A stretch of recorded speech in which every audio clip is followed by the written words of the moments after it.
So, just like last week, I am going to do part one of my review of this weekend's MLS action on the Saturday game, and part two is going to be the Sunday game, where I am actually going to review all 8 games that is going to be happening tomorrow. Now, for the Saturday game, we of course had 2 games, and the first one was the Chicago Fire versus Sporting KC, and for the second week in a row, SKC was once again involved in a controversial play, but in many ways, this was a game that SKC should have won. And the reason why they didn't win in this game is that you know the narrative of how SKC always tends to find a way to drop points, whether it's concede goals late in the game or make mistake late in the game to concede a goal and drop 2 points. Yeah, it went back in this game. Now, in the first half, and at least for the first 15 minutes of the game, there wasn't really anything to kind of talk about, and that the Twitter commentator felt like the game was just so boring that they kind of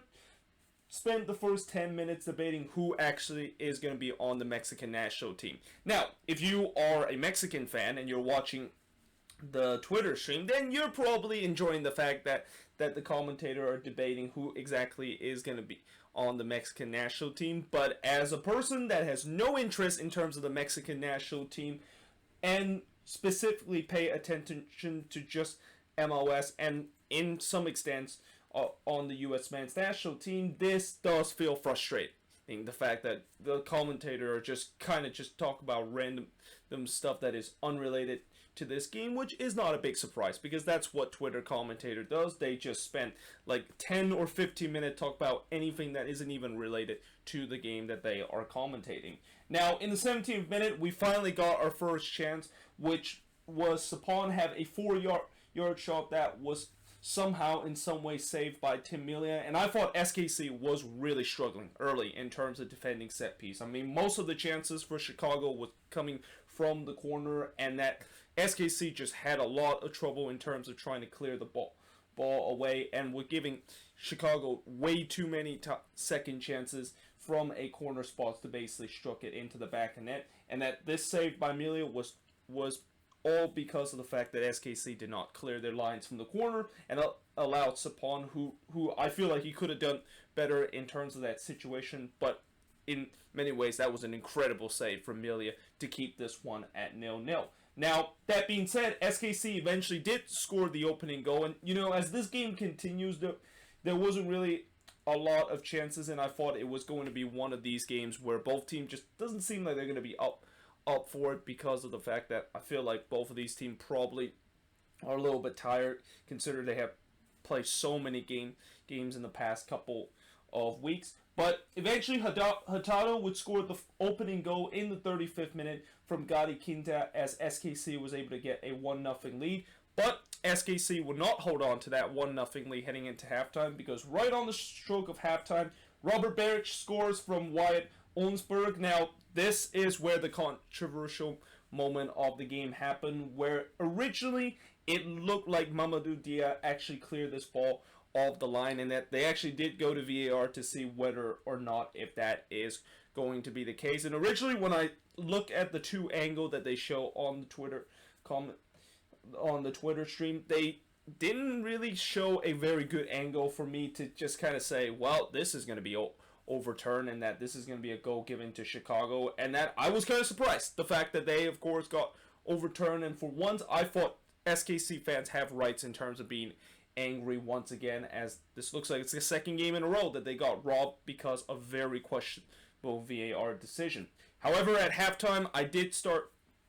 to look at the play a little bit, and that I did actually go on Twitter to see if anyone had posted a picture of a even better angle than what I saw in the Twitter stream, and they did. And when I saw the better angle, and that they also kind of freeze frame it and kind of took a picture out of it, yes, the goal actually did cross the line, and in the end, whatever the VAR official probably saw, it might be that kind of angle that they saw, and therefore that's why they of course decided to give the goal for the Chicago Fire. But again, as I said many times before, I really wish that these kind of TV broadcasts will actually show us multiple angles, not just limit to just the 2 angles that we see, because if I didn't didn't just have to go on Twitter and just kind of had to research to see if there's a better angle to it, then I'm pretty sure I'm going to make the assumption, the fact that that was just a bad call and that there's just no way in the world that should have been overturned because it was not conclusive enough. So, yeah, that being said, heading into the second half with the game tied at 1 apiece, once again, it was another slow start for both of these teams, and it seemed like whoever can find the final ball to get the golden chance will win this game. And in other words, whoever's going to look like this is just going to be one of those games that whoever's going to score the next goal most likely is going to get all 3 points in this game. Chicago almost did that in the 79th minute when Sapon had another chance to score. This time he tried to shoot one from 50 yards out, but unfortunately it just went wide. Before SKC finally thought that they got the goal that most likely were going to win them the game, when Gadi Kindia was able to score from Sanchez and Russell to give them a 2-1 lead. But then, literally 1 minute later, they almost commit a schoolboy kind of error where, you know how whenever you score a goal, you're always the most vulnerable? Well, the SKC defense completely switched off and allowed Elliot Coulier to went through on goal, but unfortunately he wasn't able to put away his chances, and that SKC really got lucky, the fact that the game wasn't 2-2 at that point. Now, just 1 minute later, Busio fired a 30-yard shot that just went wide, and I thought as the game winds down, SKC looked like they were the one that were looking more likely to get the next goal and pretty much just kill this game, rather than Chicago were really trying to pile the pressure to get the equalizer. And just as we thought that this game was going to end 2-1 in favor of SKC, Mihailovic scored in literally the last kick of this game in the 94th minute. And while I know there's going to be a lot of people say that this is going to be a huge mistake from Tim Melia, and in some sense it is, because of the way that he came off his lines and didn't really get to the ball and allow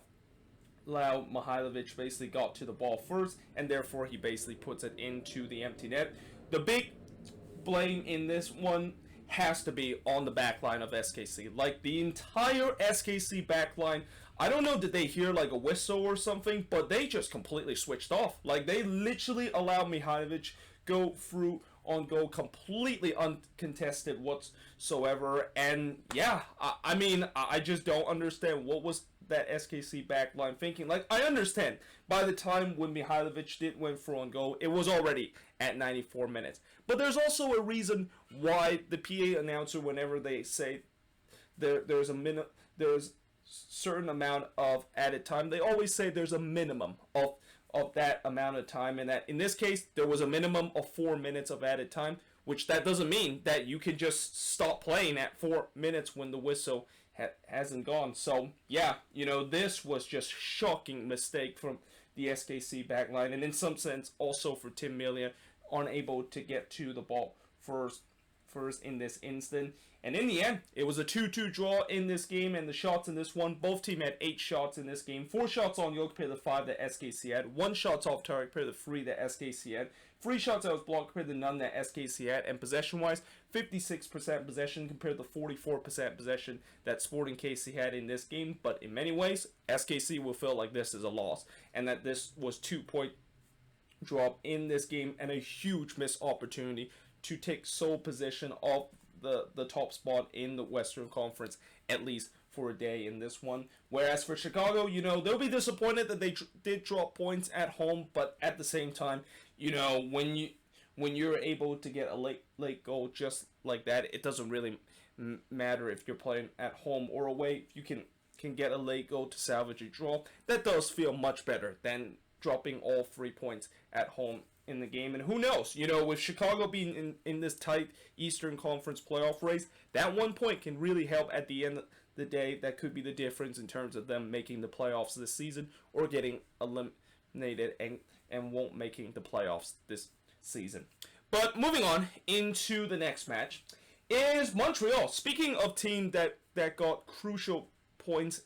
to improve their chances of making the playoffs, the Montreal Impact just did that, as they were able to win 2-1 against Inter Miami. Although early on, it looked like it was going to be one-way traffic in this one, because Montreal was absolutely dominating in the game. McCarty first robbed Urruti after there was a sloppy giveaway from Miami in the 4th minute. But just 2 minutes later, Bojan was able to give Montreal the opening goal. And while this was an absolute rocket from Bojan, I kind of feel like McCarthy should have done a little bit better in terms of that shot. Well, I wouldn't say it was a rocket, but it was more kind of an ambitious long-range effort that kind of didn't really have a lot of power in terms of finding it into the back of the net, and it kind of also took a one-hopper as it goes through, and that, yeah, I feel like McCarthy probably should have done better in terms of that instant, and that if Robles was in goal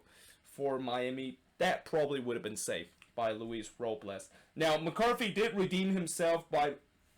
this time able to deny Bojan, and that, again, Montreal was all over Miami early in this game, and that Urruti should have made it 2-0 when he basically had a chance from 4 yards out, and all he has to do is basically tuck that one in from 4 yards out, and somehow, in some way, he just got it completely wrong and missed it wide. And those missed chances would come back to haunt Montreal in the first half, because in the 33rd minute, Brek Shea scored again in this one from LGP, and I talk about how McCarthy basically made a goalkeeping howler. Well, unfortunately, his counterpart, Pentemis, also made a goalkeeping howler in this instant. And, you know, I understand that this shot was deflected from